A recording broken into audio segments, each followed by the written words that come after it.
Moving on the second part of our Binary Options Academy projects here on fairbinaryoptions.com, talking about oscillators and what is the use of the oscillators when trading, how to apply them on the chart, and which are the most popular one. We already covered that on the first part. On this second part, I would like to use one of the most used, if I may say so, oscillators of them all, and of course I'm talking about the OSMA. So let's close the other side from here and try to apply on a chart, going on the indicators there, then add indicator, momentum, and then we go and look for the OSMA. Now if you go on the MetaTrader and you look for the moving average of oscillators, this OSMA, it is exactly the same indicator basically, and it is being offered on any standard platform.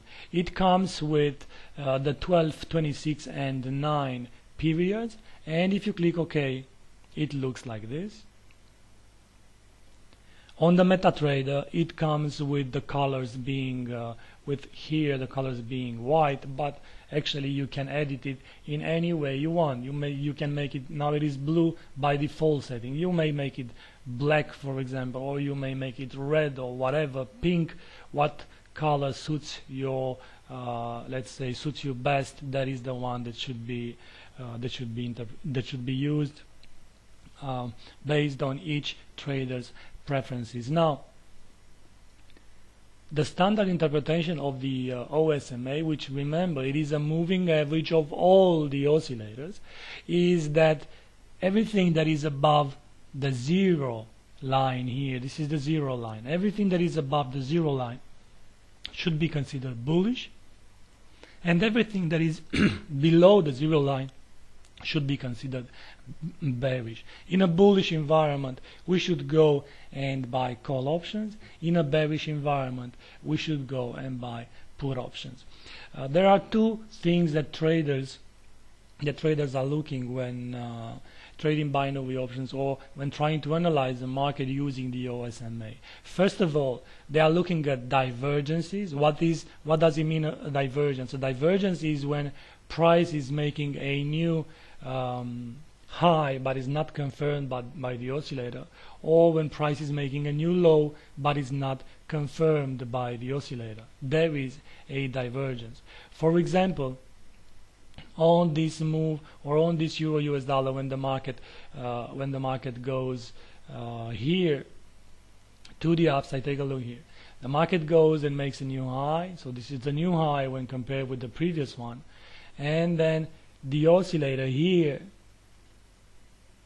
let me try to take this one, the oscillator here, as you can see, go and makes a new high compared with the previous one, but price is actually not making that new high, so it implies one of the moves is a fake one, and the trader needs to filter that move as well.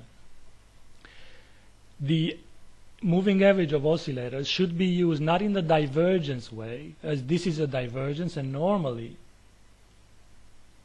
so this is a divergence, the oscillator moves to the upside, price moves to the downside,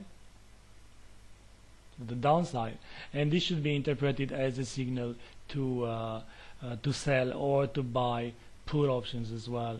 The other way to look at the oscillator or at this oscillator is to look for exhaustion in or extreme levels of oversold or overbought.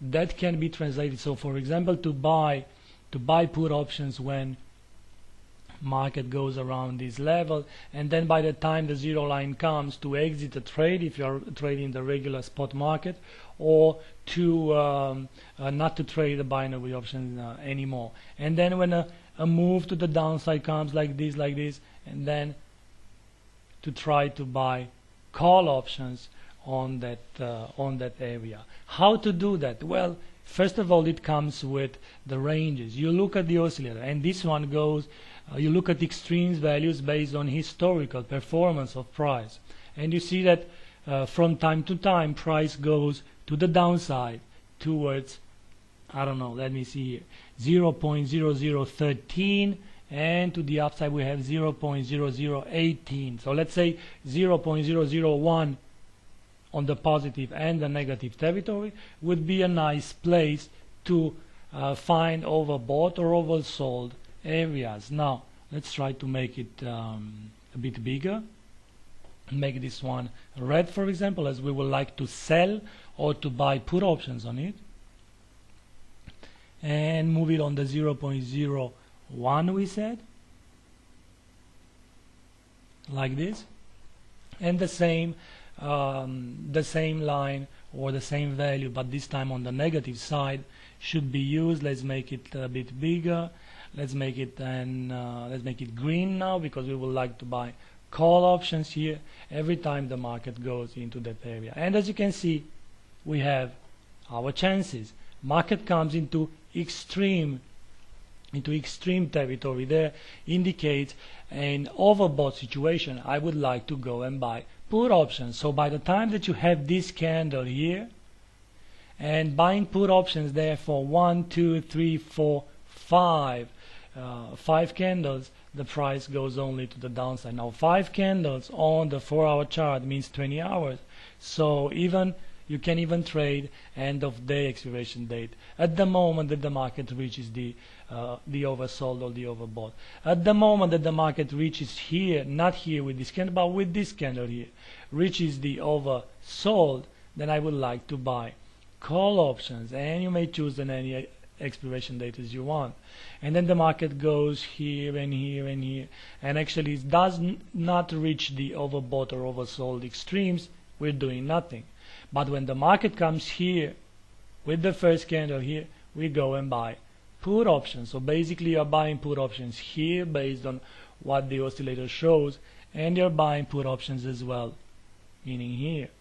No call options until the oscillator is oversold, and going here and buying call options for quite some time might be a successful trade. This is the other way to use the oscillator on, let's say, on a different way when compared with the divergence, which is the standard interpretation. Thank you very much for being here on fairbinaryoptions.com. We look at the oscillator and the oscillators and look at the differences between trend indicators and oscillators, and showed how to trade binary options in different ways using the OSMA this time. Have a great day. Bye bye.